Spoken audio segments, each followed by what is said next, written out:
बिस्मिल्लाहिर्रहमानिर्रहीम। मोहतरम भाई नदीम साहब, इधर देखिए, आपने जितनी रिवायात अब तक पेश की हैं, मैं आपको जो चीज़ समझाना चाहता हूँ, पता नहीं आपको समझ क्यों नहीं आ रही। मैं अल्लाह से दुआ करता हूँ अल्लाह ताला आपको अक्ल अता फरमाए। आपको बात नहीं समझ आ रही। मैं आपको समझाना चाहता हूँ कि अगर इमाम के निकलने से पहले कोई मस्जिद में गया, उसके लिए ये हुक्म है कि जिस वक़्त इमाम खुतबे के लिए निकले वो अपनी नमाज़ ख़त्म कर दे। फ़ला सलाता, उसकी कोई नमाज नहीं। आपने जितनी रिवायात पेश की हैं वो इसके मुतल्लिक़ा हैं कि जो पहले इमाम से पहले मस्जिद में पहुंच चुका है, इमाम खुतबे के लिए निकला, उसके लिए कोई नमाज नहीं उस वक़्त। ये मौजू नहीं है, ये मौजू है मुनाज़रे का और ना इसमें इख्तिलाफ है। असल मौजू ये है कि इमाम खुतबा दे रहा हो और बाहर से कोई आए और उस वक़्त वो दो रखते ना पड़े, वो बैठ जाए। इस पर आपने तर्जमे गलत किए और जितनी आपने रिवायत पेश की है मैंने इन पर अभी जरा नहीं की। रिवायत ज़ईफ़ है। मैंने जरा क्यों नहीं की? इसलिए कि ये मेरे मौजू से मुतल्लिक़ ही नहीं है, इनका मौजू के साथ ताल्लुक़ ही नहीं है। हमें इन रिवायात पर बहस करने की ज़रूरत इसलिए नहीं है। और आपने जो फ़तुल बारी से पेश किया ना, देखें नदीम साहब, आप तवज्जो करें। फ़तुल बारी से आपने जो पेश किया, फ़तुल बारी निकालो, ये इब्ने हजर है। इब्ने हजर ने उस बात को यहाँ से आपने पढ़ा, आगे इब्ने हजर कहते हैं वल जवाबु अन हदीस इब्ने उमर अबी अन्नहु दईफुन। हाँ, अपने मतलब की लेते हो और बाकी सारी छोड़ देते हो। अब्दुल्ला बिन इब्ने हजर कहते हैं वल जवाबु अन ज़ालिका कुल्ली, इन सब का जवाब सुनो। इब्ने हजर ने एतराज़ लाकर उसका जवाब दिया है और आप अपने वाली लाओ, मैं उससे निकाल के देता हूँ। मैं आपको निकाल के देता हूँ ना। इबारत पढ़ते हैं और जहाँ पर आगे मुहद्दिस ने रिवायत पर जरा की होती है उसको छोड़ के आगे भाग जाते हैं। दलील नंबर इतनी, खुद ही कहते हैं किरात जितनी मर्जी करो आपको अजर मिलेगा, लेकिन दावा नहीं साबित होगा। मैं कहता हूँ अजर भी उस पर मिलता है जो सही हदीस हो। तुम तो सही भी नहीं पढ़ रहे, तुम्हें तो अजर भी नहीं मिल रहा। चलो, हमें तो सही हदीस पढ़ने पर अजर मिल रहा है, आप तो सही भी नहीं पढ़ रहे हैं, ज़ईफ़ पढ़ रहे हो और उसके साथ साथ मौजू से बाहर। देखो भाई, अगर तो इसको ज़िद बनाते हो, अना बनाते हो तो आपकी मर्ज़ी। मसले को समझना चाहते हो तो वल्लाही एक रिवायत पर मामला ख़त्म हो सकता है। सिर्फ़ एक ऐसी रिवायत हो कि जिसमें रसूलुल्लाह सल्लल्लाहु अलैहि वसल्लम ने फरमाया हो, इमाम खुतबा दे रहा हो, बाहर से कोई आए तो वो दो रखते ना पड़े बल्कि बैठ जाए। अब मैं आपको पेश करता हूँ, अबू सईद खुदरी वाली को दोबारा समझो। एक तरफ नदीम साहब का फ़हम है और एक तरफ सहाबी रसूल अबू सईद खुदरी का फ़हम है। मुझे बताओ, अबू सईद खुदरी, मरवान खुतबा दे रहा था, अबू सईद खुदरी बाहर से आए, उन्होंने दो रखतें पढ़ी, मरवान के सिपाहियों ने उनको बिठाना चाहा। अबू सईद खुदरी ने आगे से कहा कि जो मैं अल्लाह के रसूल सल्लल्लाहु अलैहि वसल्लम को करते हुए देख चुका हूँ, मैं उसको छोड़ने के लिए तैयार नहीं। मौलवी साहब बताओ, अबू सईद खुदरी ने जब मरवान के खुतबे के दौरान दो रखतें पढ़ी, ये मकरूह काम किया कि सही किया? बताओ, ये इसका जवाब आपने अपनी टर्म में देना है। और अगली बात, आप खुतबे का जिक्र करते हो, आपके नज़दीक तो अरबी के सिवा खुतबा होता ही नहीं है। पश्तो में, उर्दू में, ये तो आपके नज़दीक खुतबा ही नहीं है। आपके नज़दीक तो अरबी के सिवा खुतबा, तो आप वहाँ पर कैसे रोक सकते हो नमाजी को? वाह, ये कैसे अपने मुनाज़रीन है, इन बेचारों को अपने मज़हब का नहीं पता। उर्दू, पख्तो, इंग्लिश, पंजाबी, इसमें जो बयान कर रहा है आपके नज़दीक तो वो खुतबा नहीं है। जब वो खुतबा नहीं, आप उसको मना कैसे कर सकते हो? ठीक है, आप ये वजाहत करो। और फिर इन्होंने सुलैग गतफ़ानी के बारे में कहा कि उसकी हालत बड़ी कमज़ोर थी। मैंने उस पर एतराज़ किया, मैंने कहा मकरूह वक़्त में, आपके नज़दीक खुतबे के वक़्त नमाज़ पढ़ना मकरूह वक़्त है ना, मकरूह वक़्त में नमाज़ पढ़ना जायज़ है? इसका जवाब दो। इसका जवाब नहीं दिया। सुलैग गतफ़ानी की रिवायत से तो साबित हुआ जायज़ है। फिर इन्होंने कहा उसकी हालत बड़ी परागंदा थी, अल्लाह के नबी ने कहा सदका करो। हालांकि सदका करने को ये लाजिम नहीं है कि आपने उसको दो रक्तों से मना किया हो। ठीक है, दो रक्ते पढ़ना एक अलग बाब है, सदका करने की तरगीब एक अलग है। दो चीज़ें इकट्ठी आ गई, इसका एक दूसरे से कोई ताल्लुक़ नहीं। नमाज अलग है, सदका अलग है। और इसी तरह मैं आपसे पूछता हूँ, अगर आज कोई गरीब आए आपके खुतबे के दौरान, उसके कपड़े कमज़ोर हों, गरीब हो, आप उसको कहोगे उठ के दो रक्ते पढ़ो? या तो ये तस्लीम करो कि आज भी कोई गरीब आ जाए तो खुतबे के दौरान उसके लिए उठ के दो रक्ते पढ़ना जायज़ है, हैं? और बाकी अगर आप इल्लत की बात करते हो, सुनो नदीम भाई, जिस वक़्त एक हुक्म जारी हो जाए और इल्लत को नहीं देखा जाता, जिस तरह के तवाफ़ के बैतुल्लाह का तवाफ़ करते वक्त पहले 3 चक्रों के अंदर रमल होता है।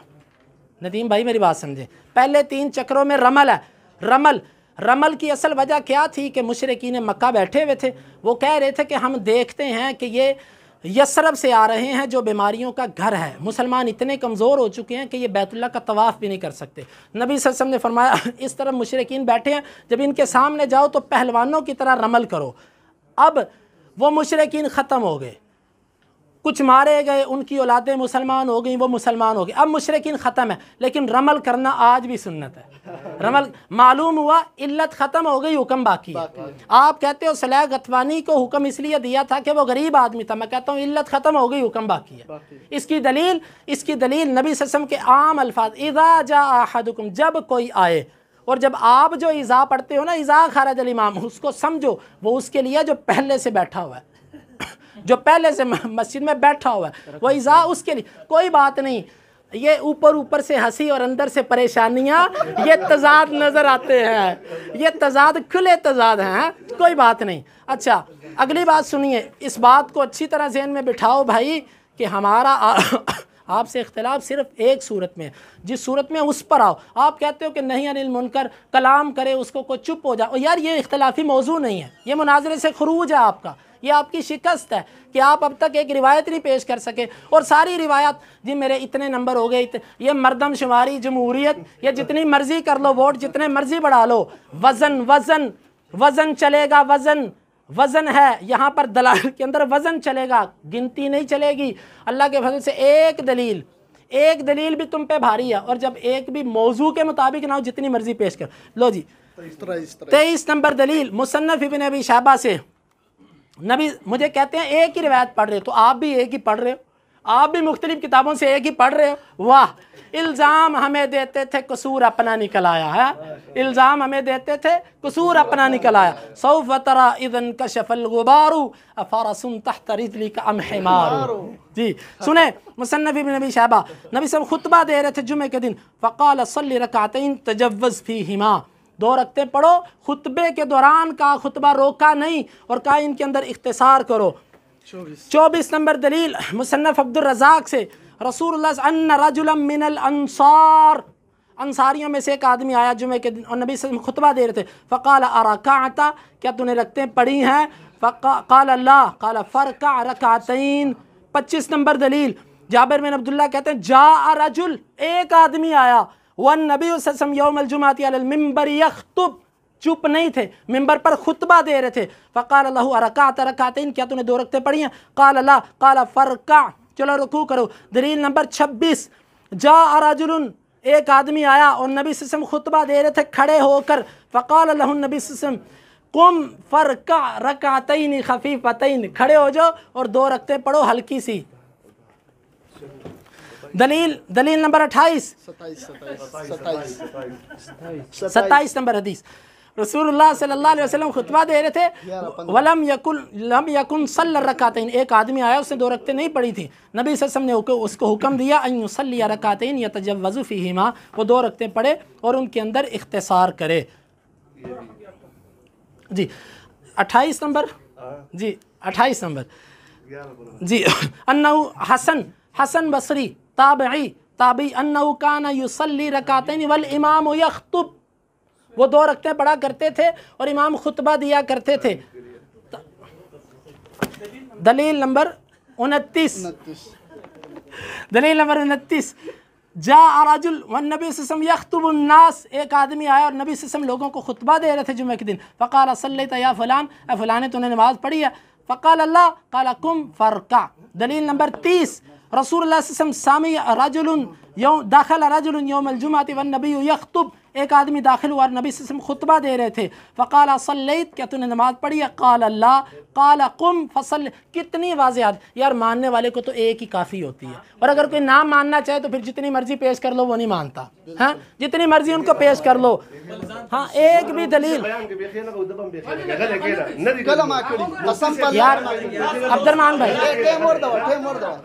ایک دلائل خود مان رہے ہیں، دلائل ہو چلا ہوا صحیح۔ جی دلیل 32 نمبر، رسول اللہ صلی اللہ علیہ وسلم نے فرمایا یار کیا دیکھیں پھر جی رسول اللہ